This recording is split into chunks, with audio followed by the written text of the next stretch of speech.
an idea a few weeks ago. You see, I have something of a personal goal to beat every Sonic game ever. And I've beaten most of the major ones, so I figured, why don't I get some of the weird ones out of the way? What if I made a video on all the educational Sonic games and gave them proper reviews? That is a bad thought process. That is the type of thought process that leads you to spending $100 to play Sonic X on the Leapster because Google's fuck-ass AI overview told you the Leapster GS was totally capable of playing original Leapster games.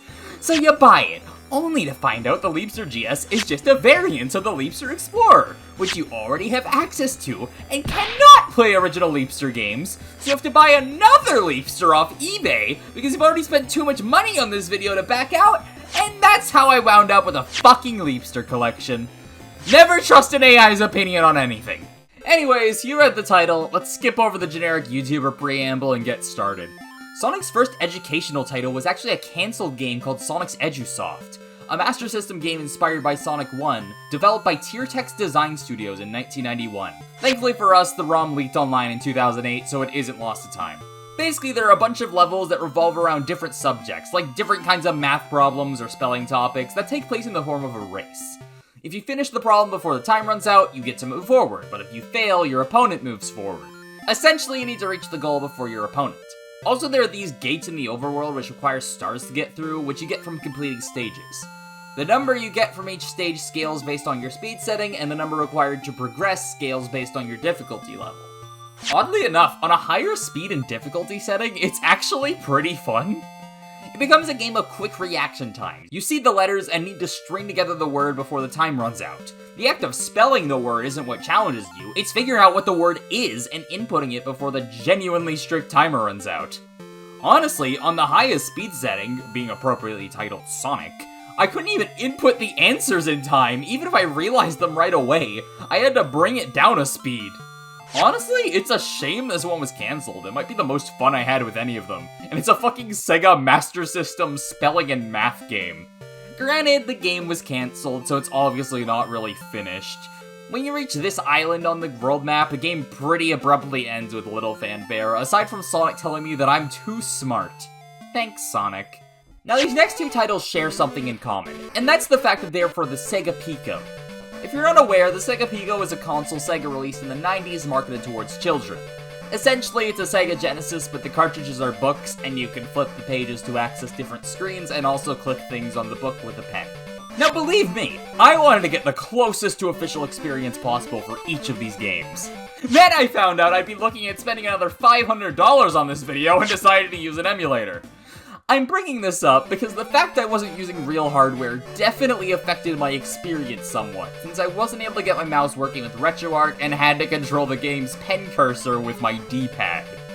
It didn't create too many problems once I figured it out. A lot of the games just use the Pico's D-pad and buttons anyways, but certain things like Whack-A-Mole that require reaction time with the pen didn't quite work properly, and I had some trouble getting into some of the mini-games.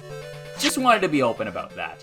Anyway, Sonic's first released venture into the world of edutainment was Sonic the Hedgehog's Game World. My absolute first thought upon opening this game was that these sprites reminded me of Delta in Chapter 3. I don't get why people got so hung up on Sonic using a sword in Black Knight. This game did it first. Essentially, you pick a character between Sonic, Tails, and Amy, and you play a bunch of mini-games. They range from things like matching, shuffling cups, playing basketball, whack-a-mole, among others. The game ends with a final showdown against Eggman, where you both need to search the floors of his game world for the Chaos Emeralds, and after that, the credits roll. The battle is over. That's oddly dramatic phrasing for a children's minigame collection. Anyways, there's not much to say here. It's a cute little minigame collection, and I like the art in it. You can play as Amy, so it's actually top 5 Sonic games by default. Tales and the Music Maker is another minigame collection, and roughly 3 seconds into booting it up, it was immediately obvious it was the weaker of the two, solely based on presentation. Game World sprite art was genuinely eye candy. It was a really cute game. Music Maker Tales here lacks a soul behind his eyes, and I think he's coming to take mine. And for a game called Tales and the Music Maker, it has really weak sound design. Oftentimes there just won't be music playing, which I guess is to make the sound effects more audible, but the sound effects themselves don't sound very good, considering we're dealing with what is effectively the Sega Master System sound chip.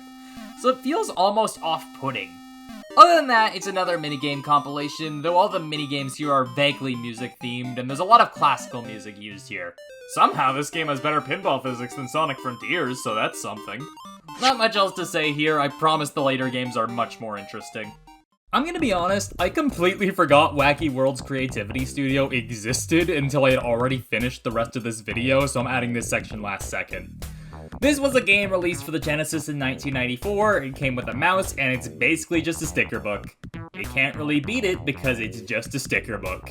It only really counts as a Sonic game because you fly around as Sonic to select a map at the start. It advertises the ability to compose cool music, so I was hoping for a cool Mario Paint style composer, but as far as I can tell there's no actual composer here, so I feel scammed. Mario Paint clears, unfortunately. What is there to say about Sonic's Schoolhouse that hasn't been said 1,000 times over? This game is absolutely notorious, I'm sure you've heard it all. Though if you're somehow not familiar, Sonic Schoolhouse is a 1996 PC game which was developed by BAP Interactive.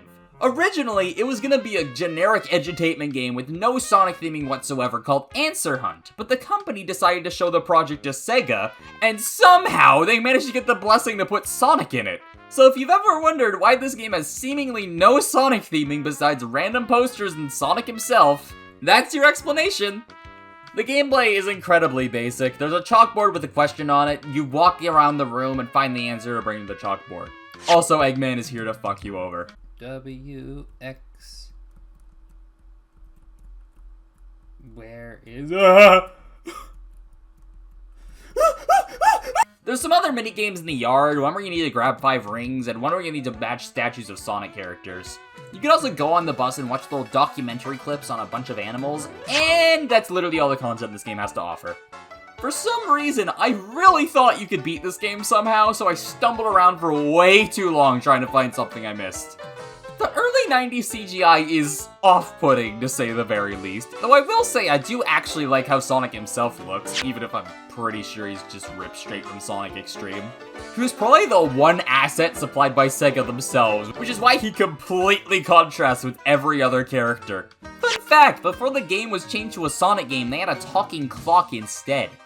Do you think the clock is jealous of Sonic for taking his place in the game and thereby gathering all the notoriety? Or do you think he realizes the game and thereby him would be completely forgotten if were it not attached to a larger IP?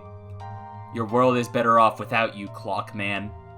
So remember the start of the video where I had a mild breakdown over needing to spend over $100 to get my hands on a way to play Sonic X on the Leapster? Funny thing, there's even more to it. I wrote that segment of the script before the console even arrived, and guess what? The console showed up, and mind you, it was sticky when it showed up for some reason. So I cleaned it off and tried to boot it up.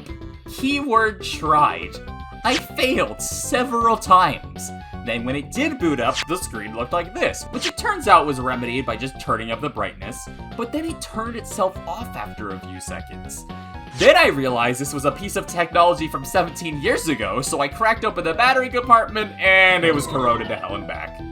So I ran to the store I work at and picked up some baking soda, cleaning vinegar, and a toothbrush, and embarked on a mission to bring this poor Leapster back from the dead, and it fucking worked! But then the touchscreen didn't work, so I needed to enter a special mode to synchronize the console's touchscreen properly. Then I could play Sonic X on the Leapster. And the worst part of this whole ordeal, this wound up being one of the worst things I've played in my entire life. There's absolutely no depth to the gameplay, you can't even look up or down. No rolling of any sort, no obstacles. Every level is just walking along a path, solving a problem, do a little automated section, repeat for 5 minutes or until all sanity is lost. Now, I don't know what I was expecting from Sonic X on the Leapster, but every other game here somewhat engaged me. Sure, maybe some of them inspired more negative emotions than positive, but they brought something. Going through the first zone of this game, I could feel my soul leaving my body. At first I was cracking jokes, doing voice impressions and stuff to keep myself going. Ho ho, Sonic! Behold my ultimate creation! First grade math problems! Oh no! He's found my one and only weakness! But as I kept going, I started to lose it from how repetitive it was. I wasn't playing a game, I was going through motions. I noticed by Act 2 that there were 99 rings in every zone, and I started using the ring counter to keep track of when I would be free from the repetition for just a moment. To put into perspective how mind-numbingly boring this game was, my sleep schedule has been in shambles recently. I get off my 9-hour shift, accidentally pass the fuck out, then can't sleep again till like 4 in the morning, and wind up exhausted the next day. So last night, I was in that position again, and I saw my Leapster 2 beside my bed. And I remembered how much this game drained me. So I booted it up, played for a bit, fell right to sleep. This game cured my insomnia by being so fucking boring. You can get Chaos Emeralds in each act by collecting every ring, but initially I didn't even bother, since I really doubted the game would require me to 100% it to beat it. And I obviously wasn't expecting a supersonic final boss or anything. You may have bested my math robots, but you'll never defeat this! Bow before the strength of my super sucky machine! What the? The answer you're searching for, Eggman, is the square root of pi! No! This can't be! Unfortunately, I was very, very wrong. Not about the supersonic final boss thing, there wasn't one. But in order to see the game's ending cutscene, you need to get every single ring in the game. Which meant I needed to spend another hour and a half replaying the game, and let me tell you, I was tense the entire time! These levels don't let you backtrack, and if you missed any rings, you're hit with the worst punishment of all, needing to play the level again. Every time I obtained the 99th ring in a stage, I let out a breath I didn't even realize I had been holding. Genuinely fuck this game. Also, fun fact, this game is a reskin of a completely unrelated game called Numbers on the Run Counting on Zero, which has basically identical gameplay, the same number of stages, and a virtually identical menu layout. Why is it a trend among these games to not be Sonic games? The last educational Sonic game ever released was simply named Sonic the Hedgehog, released for the LeapFrog Dig in 2008. You know, I always used to have an odd fascination with this game. I literally couldn't tell you why, but back when I was like 15, this game really fascinated me. It just looked like a standard 2D Sonic title with random spelling segments thrown in, and I really, really wanted to play it. So, jump to now, years later, was it worth the hype? No, it wasn't! I fucking hated this game! Everything that could go wrong, did go wrong. The game crashed when I beat the first zone and I had to redo it. Sonic was clipping through walls and getting stuck on slopes, bosses were getting stuck off screen, platforms and objects disappeared. At a certain point, Sonic got stuck out of bounds in Scrap Brain Zone, and honest to God, it almost broke my spirit. To be fair, I think my first playthrough may have just been cursed. I replayed it afterwards and had, like, no problems. Anyways, like I said, the game attempts to replicate the classic Sonic titles, and it almost succeeds? The ground control is pretty solid. Sonic accelerates and skids nicely, though he does turn instantly at lower speeds, which feels really janky. The spin dash feels about right, but all of the problems come from the jumping. For one, there aren't variable jump height. You do a full jump every single time, nothing less. For two, jumping kills your horizontal velocity, forcing you to rebuild it, which really destroys the flow whenever you jump. And thirdly, you can't jump out of a spin dash, which means you can't cancel it, making it significantly less useful. Also, slopes are generally automated and have a tendency to not work.